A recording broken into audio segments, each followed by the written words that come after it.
What is plastic waste and where does it come from? How is plastic waste harming our oceans, seas, rivers, and lakes? What are some steps you can take to help solve this global crisis? Welcome to this episode of Shoreflix, where we'll discuss the growing problem of plastic pollution. What is plastic pollution? As you may know, plastic pollution occurs when plastic objects and particles accumulate in places where they shouldn't, specifically the environment and the animals that inhabit it, including humans. We're all familiar with plastic products. They're widely used in our everyday lives, from storing our food to the cars we drive and household goods.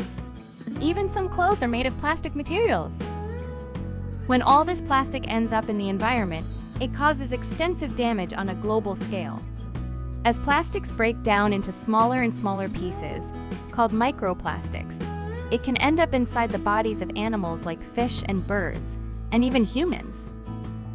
One major problem with plastic is its durability. Many materials, especially organic wastes, can decompose in a relatively short period of time.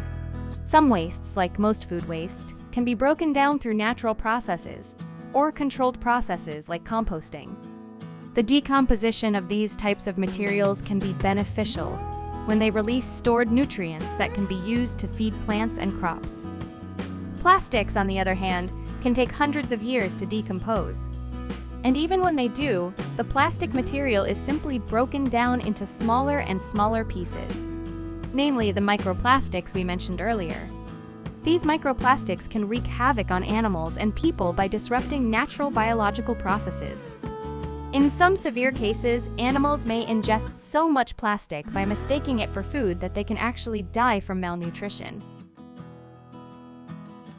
Let's discuss the impact plastics can have on oceans, seas, lakes, and rivers. You've probably seen a symbol similar to this one on a lot of the plastic products you use in your daily life. Maybe you even make efforts to ensure that these items end up in the recycling bin. Unfortunately, only about 30% of plastic in Europe ends up being recycled.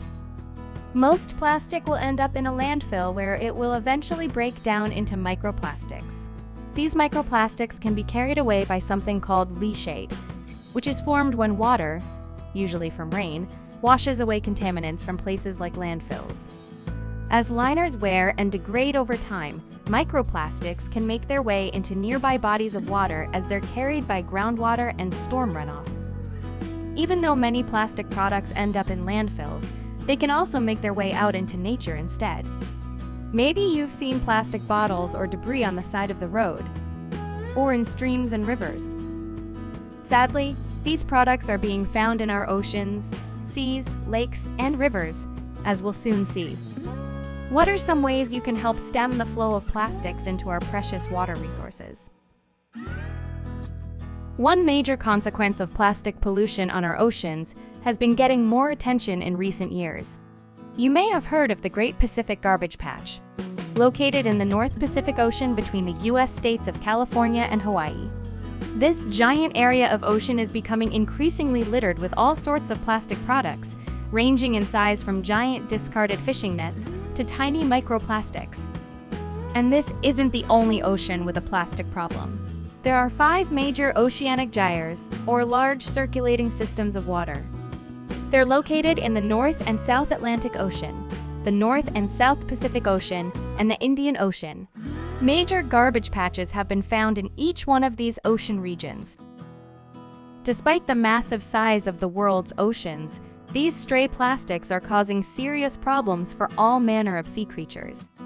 For example, the loose fishing nets are responsible for ghost fishing, referring to the fact that these nets continue to trap and kill animals that become entangled in them, even though they're no longer attached to fishing vessels. Other plastics, like bags, wraps, and can rings, can also trap and kill animals. Ingestion of microplastics is another serious problem for oceanic wildlife.